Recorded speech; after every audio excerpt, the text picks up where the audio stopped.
di awal itu supaya nanti badan usaha ini bisa menggenjot usahanya. Nah ini gimana kemudian usahanya?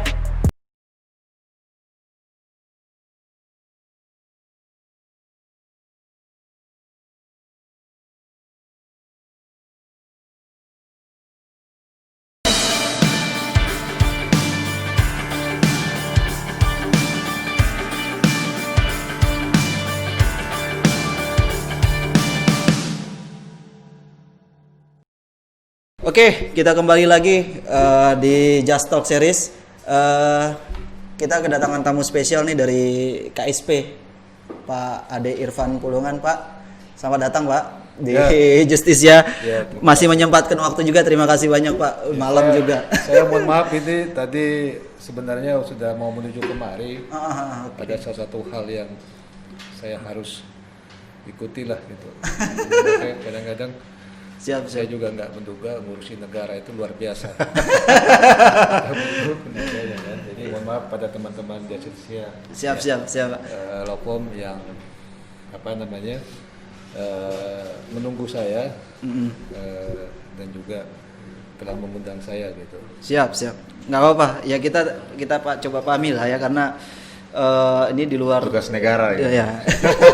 Tugas negara sebenarnya menjadi tugas juga, karena saya disposisikan untuk hadir di sini kan. Ya, kemarin kita juga bersurat juga tuh sama KSP, kita minta supaya nanti dari pemerintah juga bisa kasih mungkin masukan atau seperti semacam kayak sosialisasi, tapi kita boleh juga nanti kita berdebat juga nanti nih di Undang-Undang Cipta Kerja juga gitu. Pak Irfan, mic-nya nanti bisa boleh sedikit, mungkin agak terlalu jauh, sorry, maaf Pak. Oke, Pak Irfan, kalau dari sisi pemerintah ya, tadi saya diskusi sama Bro Rinto ini terkait Undang-Undang Cipta Kerja ini yang akhirnya diundangkan, Pak Irfan.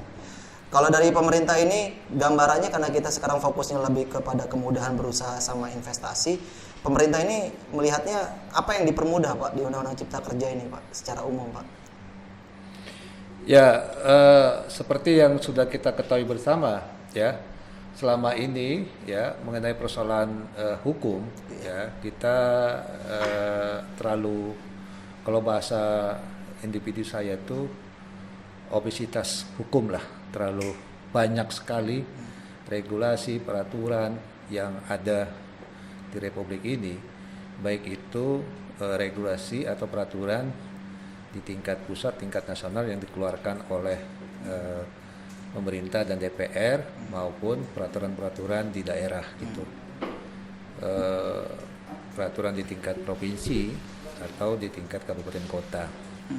Nah, hal seperti ini ya tentu harus ada pembenahan, harus ada sinkronisasi, harus ada harmonisasi antara regulasi yang ada gitu. Nah, tumpang tindih hukum itu harus kita hindari ya, harus kita benahi bersama-sama supaya segala sesuatu itu dimudahkan, segala sesuatu itu tidak dipersulit, dilancar gitu. Nah, makanya dengan adanya Undang-Undang Cipta Kerja Omnibus Law ini adalah merupakan sebuah terobosan hukum untuk mengatur keteraturan hukum yang selama ini tumpang tindih gitu. Kita ketahui bersama misalnya ada satu objek yang sama gitu ya, itu dilarang di peraturan undang-undang misalnya, regulasinya gitu, tapi ada juga yang diperbolehkan di peraturan Apa di persisnya bawahnya mungkin, di Pak? daerah gitu Persisnya ya. mungkin apa kalau teknis? Mungkin mengenai perizinan gitu ya, ada hal-hal yang mungkin ya itu harus memenuhi peraturan-peraturan yang ada di tingkat pusat ya, tapi dilarang juga ada perda-perda kan, karena perda itu menjadi kewenangan pemerintah daerah gitu. Nah, ini yang terjadi mungkin selama ini. Makanya ketika seseorang ingin melakukan usaha, dia sudah apatis dulu lah ya, boleh dikatakan sudah nyerah dulu, karena begitu banyaknya aturan-aturan, izin-izin, birokrasi yang dia lalui. Nah, ini yang membuat seseorang itu tidak nyaman, tidak punya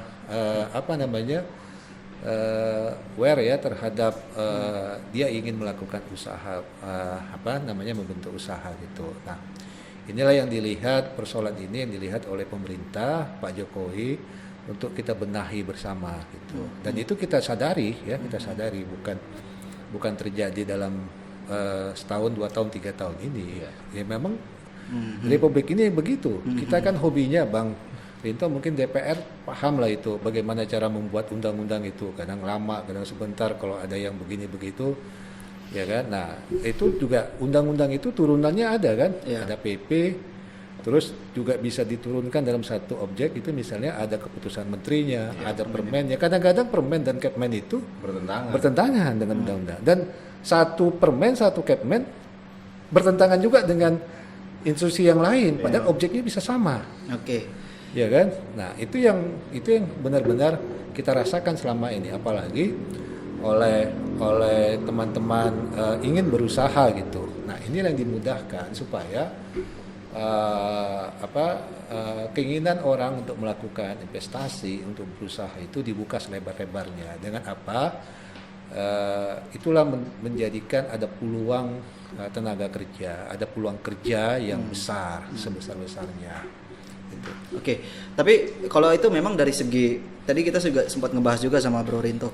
Misalnya di beberapa daerah juga ada perizinan yang aneh-aneh, tadi sempat saya singgung juga. Kalau contoh di Cilegon dulu ada surat izin tempat usaha, itu di daerah lain nggak ada. Tapi kalau memang tujuannya adalah perizinan, oke lah, kita ada penyeragaman juga supaya pemerintah pusat bisa mengatur juga bagaimana nanti izin itu jangan sampai ada tumpang tindih. Tapi kita ngeliat di sini Pak Irfan, di sini ada beberapa yang memang justru menjadi aneh juga kalau dianggap ini memberikan kemudahan berusaha, tapi misalnya ada ketentuan misalnya PPN untuk batu bara misalnya. Itu dulu di undang-undang tentang di undang-undang tentang pajak pertambahan nilai itu batu bara tidak dimasukkan sebagai objek PPN. Nah, ini kemarin kita juga ada diskusi dari teman-teman pengusaha dari batu bara, ini menganggap loh ini kok sekarang jadi objek PPN batu bara jadi objek PPN gitu katanya. Yang dulunya enggak ya? Yang dulunya enggak. Tapi kan dari gini, maksudnya gini, pemerintah kan inisiasi awalnya kan dari pemerintah juga. Artinya kan di situ juga ada ide dari pemerintah juga dong kalau tentang misalnya tentang PPN. Itu kan jadi kebijakan fiskal juga pemerintah pusat juga gitu. Ya artinya kan di situ harus ada pendapatan negara. Ya kan? Dari usaha itu. Dari usaha ya. Ya kan harus ada pendapatan negara, kan harus juga mendapatkan devisanya terhadap hasil bumi yang ada gitu. Selama ini kita ketahui hasil bumi kita itu banyak diambil keluar tanpa kita mendapatkan sesuatu yang sangat berarti terhadap hasil bumi kita itu. Ya itu mungkin diatur supaya ada juga pemasukan devisa negara terhadap hasil bumi yang ada itu, terutama dari batu bara gitu. Berarti kalau gitu tujuannya pemerintah memang selain kemudahan berusaha, ada juga bagaimana penerimaan negara juga dari sektor yang lain, seperti itu. Ya, itu saya bilang tadi kan pendapatan negara itu kan harus diatur juga. Selama ini kita ketahui batu bara itu kan banyak lari keluar ini ya kan?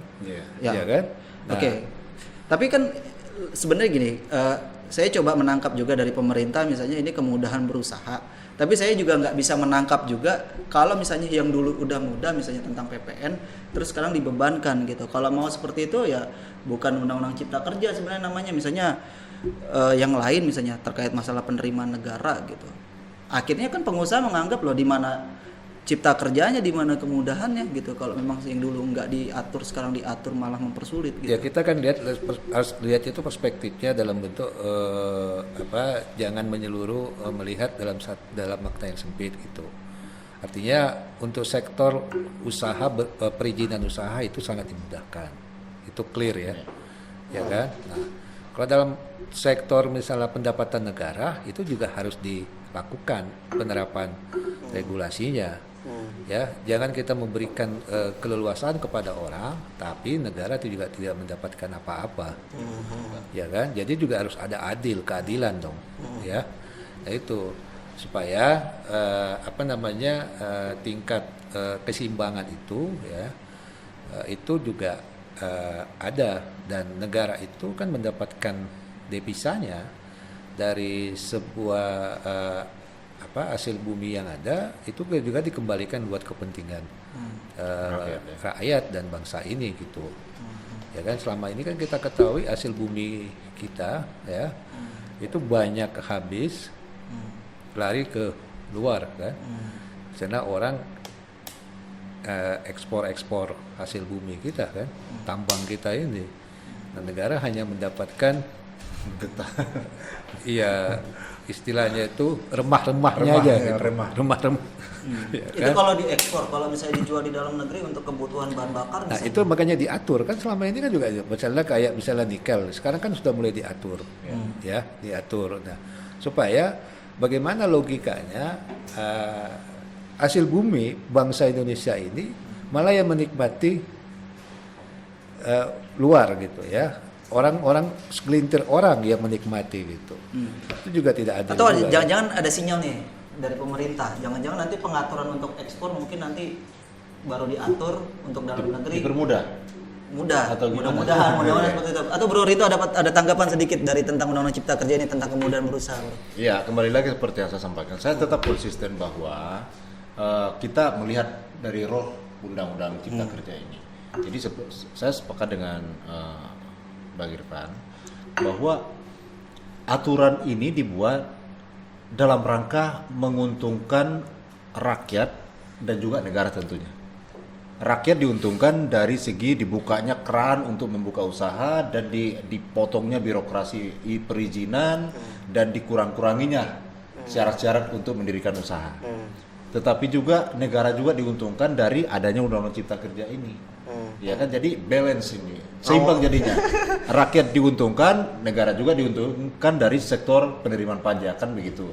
Jadi termasuk yang tadi disampaikan soal pengenaan PPN bagi batubara untuk batubara itu karena alur berpikirnya, kalau menurut saya secara pribadi alur berpikirnya ya itu tadi, negara telah memberikan peluang nih, kesempatan besar nih. Jadi kita mudahin, tapi nanti penerimaan negaranya nanti ya Iya begitu. ada juga gitu kan. Dari negara. Oke, Pak Irfan, ini lagi-lagi tentang Undang-Undang Cipta Kerja tapi sedikit nggak masuk ke dalam materi tapi lebih kepada teknis. Kemarin ada rame juga tuh misalnya kesalahan ketik tentang yang pasal 5.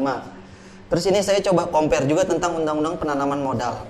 Di Undang-Undang Penanaman Modal yang sebelumnya itu perusahaan bisa mendapatkan fasilitas penanaman modal dengan memenuhi sekurang-kurangnya satu kriteria. Di sini kriterianya dari A sampai J. Nah, di Undang-Undang Cipta Kerja itu disebut istilahnya paling sedikit memenuhi kriteria. Itu A sampai K. Nah, kalau seperti ini apa nggak lebih susah? Apa ini salah ketik ini Pak Irfan? Seperti ini Pak. coba bisa disebutkan biar jelas pemirsa gitu, supaya ini jelas gitu. Oke, ini saya coba bacakan ya. Satu, di pasal 18, perubahan pasal 18 untuk Undang-Undang Penanaman Modal. Saya bacakan yang sebelumnya ya. Pemerintah, di ayat satunya, pemerintah memberikan fasilitas kepada penanam modal yang melakukan penanaman modal. Ayat 2-nya, fasilitas penanaman modal sebagaimana dimaksud pada ayat 1 dapat diberikan kepada penanaman modal yang A. melakukan perluasan usaha atau B. melakukan penanaman modal baru. Di ayat 3-nya, penanaman modal yang mendapat fasilitas sebagaimana dimaksud pada ayat 2 adalah yang sekurang-kurangnya memenuhi salah satu kriteria sebagai berikut. A. menyerap tenaga kerja, B. termasuk skala prioritas tinggi, C. termasuk pembangunan infrastruktur, D. mengalihkan alih teknologi, melakukan industri pionir, menjaga kelestarian lingkungan hidup, melaksanakan kegiatan penelitian, pengembangan dan inovasi, bermitra dengan usaha mikro, kecil, menengah, dan koperasi, industri menggunakan barang modal atau mesin atau peralatan yang diproduksi dalam negeri. Nah ini dari frasanya loh Pak Irfan. Ini ada kalimat yang berbeda nih, yang justru kita melihatnya ini menjadi kesulitan Pak Irfan. Ya, ini artinya mungkin bisa saya tunjukkan juga nih di sini, sorry Pak Irfan. Ini di Undang-Undang Penanaman Modal yang sebelumnya disebutin fasilitas itu dapat diperoleh sekurang-kurangnya memenuhi salah satu kriterianya dari A sampai J. Tapi di Undang-Undang Cipta Kerja itu disebutnya paling sedikit memenuhi kriteria A sampai K. Syaratnya lebih banyak ya daripada sebelumnya. Iya, kalau saya mengasumsikannya, ya, coba menafsirkannya, kalau memenuhi salah satu kriteria, salah satu aja bisa mendapatkan fasilitas. Tapi di Undang-Undang Cipta Kerja disebutnya paling sedikit memenuhi kriteria. Berarti kriteria di sini kan memenuhi paling sedikit. Berarti harus dipenuhi dulu semuanya baru mendapatkan fasilitas. Ini ini memang salah ketik atau memang jangan-jangan memang ada tujuan yang lain mungkin? Ya, kita kan berarti begini, tentunya undang-undang ini dibuat atau disampaikan pasti ada tujuan ya.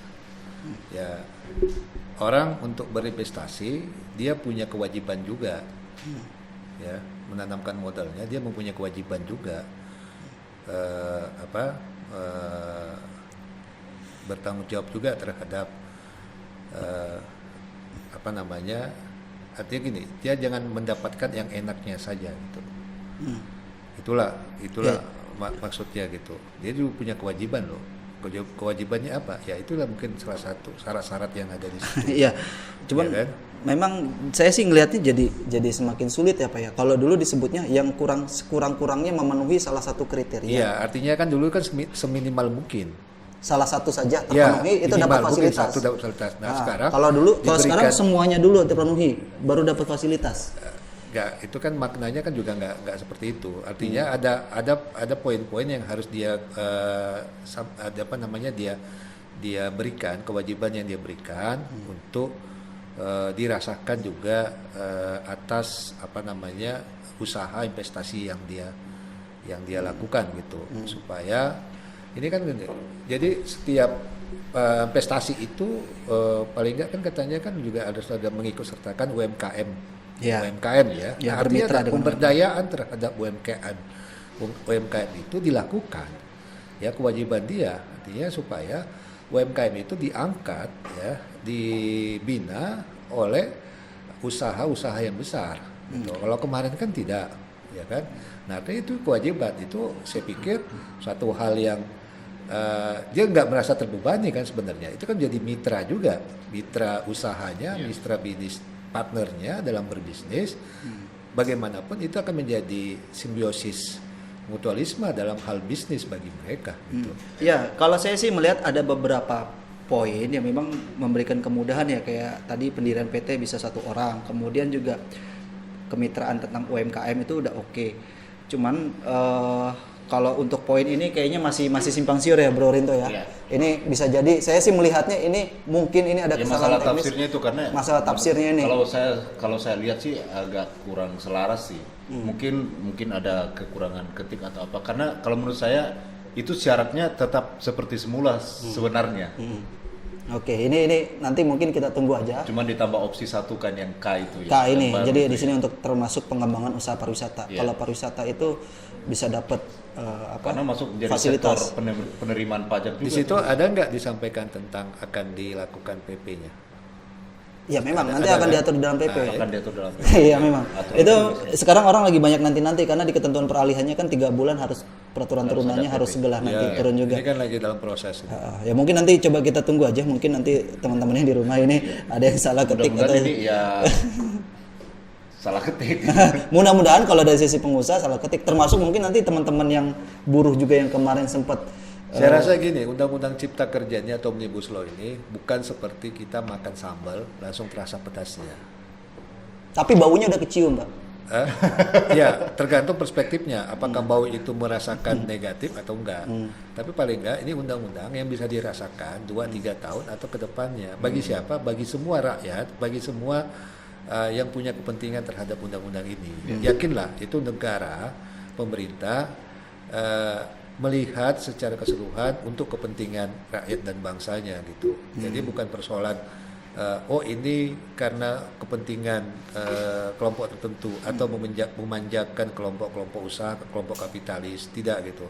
Nah, kita melihat, pemerintah melihat ini ada problem yang selama ini terjadi dari tahun ke tahun. Ya, yang kita tahu masalah itu, tapi kita nggak punya daya dobrak, nggak punya keberanian untuk merubahnya. Nah, hari ini itu dilakukan. Memang banyak kekurangan di sana sini. Memang kita akui, ya pemerintah mengakui. Kenapa? Kita nggak punya pengalaman untuk merubah 80 undang-undang, ya 1000-an lebih pasal itu dalam satu undang-undang peraturan yang ada. Dan kita nggak punya sistem hukum yang namanya Omnibus Law. Ya kan? Teman-teman yang basicnya hukum pasti paham dengan masalah itu. Nah, ini ada proses awal untuk kita menata, untuk kita membenahi ya regulasi-regulasi kita untuk kepentingan bersama. Kepentingan siapa? Itu lagi kepentingan masyarakat, kepentingan bangsa dan negara. Ini yang dirasakan nanti ke depan ya, mungkin setelah pasca Pak Jokowi atau presiden setelah 2024 baru dirasakan. Kenapa? Karena ini harus kita lakukan. Sampai kapan misalnya bangsa ini ya terjadi kesemrawutan, tumpang tindih hukum yang begitu besarnya, ya terjadi birokrasi yang begitu masifnya, ya antar instansi, ada ego sektoral antar instansi, antar kementerian dan lembaga saling mementingkan, ya birokrasi yang begitu ngejelimet, ya sampai kapan ini harus kita hadapi? Padahal kita tahu gitu, kita nggak berani misalnya, kita nggak berani untuk membenahi itu. Nah ini saya bilang ini terobosan. Oke. Ya. Oke, ini memang ya Omnibus Law ini menjadi satu terobosan. Ibaratnya kalau prolegnas itu berapa undang-undang kita selesainya lama. Tapi kalau satu ini kita sapu bersih ya nanti langsung beberapa berubah. Sekali mendayung. Langsung mendayung langsung. Gitu ya. Tapi nanti tinggal ya secara substansi masih kita bisa kritisi ya. Tapi berhubung ini Pak Irfan karena waktunya kita terbatas juga, kata cukup seru juga tadi kita diskusi masalah perizinan berusaha. Tadi dari Pak Irfan dari KSP mengatakan ya memang ini tujuannya adalah kemudahan investasi. Tadi Bro Rinto juga kasih masukan juga, ada beberapa ketentuan juga yang kayaknya memang bertentangan juga. Nah mungkin sebentar sebelum kita tutup Pak, kita mau coba closing statement dari Bro Rinto sendiri. Closing statement untuk Undang-Undang Cipta Kerja khusus untuk perizinan berusaha aja. Apa Bro? Ya. Statementnya Bro. Kalau saya melihat bahwa Undang-Undang Cipta Kerja ini menstimulus memberikan kemudahan dalam rangka pendirian usaha. Dengan mudahnya mendirikan usaha akan banyak rakyat Indonesia yang mau diberikan kesempatan untuk membuka usaha. Dengan banyaknya orang yang berpartisipasi dalam usaha itu menimbulkan potensi terbukanya lapangan pekerjaan yang besar. Dengan lapangan pekerjaan yang besar maka pendapatan per kapita juga meningkat. Kemudian karena pendapatan usaha, badan usaha itu sendiri dan perorangan meningkat, maka setoran pajak ke negara pun menjadi besar. Dan ada keuntungan terhadap rakyatnya, negara juga kecipratan untungnya lewat sektor pajak. Oke. Itu harapan atau gambaran? Saya melihat alur itu memang akan seperti itu. Ada di sini ya. Ya. Nafasnya ada di sini. Mudah-mudahan nanti larinya juga sama gitu.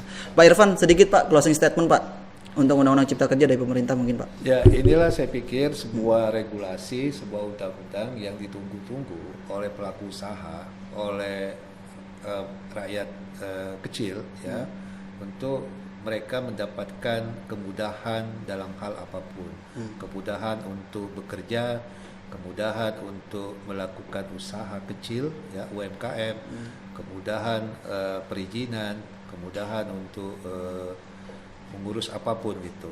Saya kira dengan kemudahan-kemudahan itu pasti kedepannya rakyat kita punya optimisme. Optimisme apa? Optimisme supaya bagaimana dia bisa mensejahterakan dirinya. Rakyat tidak lagi berpikir saya ini setelah sekolah ingin menjadi pegawai negeri, tapi ingin berusaha. Ya, dengan berusaha memudahkan kita semua untuk mendapatkan penghasilan dan mensejahterakan hidup diri sendiri. Oke. Jadi statementnya manis-manis nih. Saya harapin ada yang satu coba kritisi nih dari Bro Rinto. Tanya Bro Rinto juga anggapannya positif juga ya. Oke, mungkin seperti itu. Terima kasih banyak Pak Irfan atas waktunya Pak. Makasih banyak Bro Rinto. Makasih banyak Pak. Pak kita tos gini Pak. Oke. Oke, kepada teman-teman di rumah, pemirsa semua. Demikian untuk Just Talk series hari ini. Kita akan coba nanti ulas lagi lebih dalam lagi nanti klaster yang lainnya. Kemarin kita sempat diskusi secara umum, sekarang kita sudah mulai perizinan berusaha. Nanti kita akan bahas lagi lebih dalam lagi mungkin untuk klaster-klaster lainnya. Dan Omnibus Law adalah satu proses teknik legislasi yang memangkas proses perizinan yang dianggap semrawut selama ini. Mudah-mudahan itu menjadi usaha yang akan membuahkan hasil ke depannya. Di samping juga kita perlu kritisi juga ada beberapa poin-poin yang mungkin nanti akan bisa diuji atau nanti sedang akan diuji. Mudah-mudahan nanti ke depannya tujuan dari pemerintah juga nanti dapat diimplementasikan dengan baik juga. Kemudian harapannya adalah baik dari pengusahanya happy, kemudian dari pekerja juga happy. Oke, selamat malam dan terima kasih untuk teman-teman semua. Salam.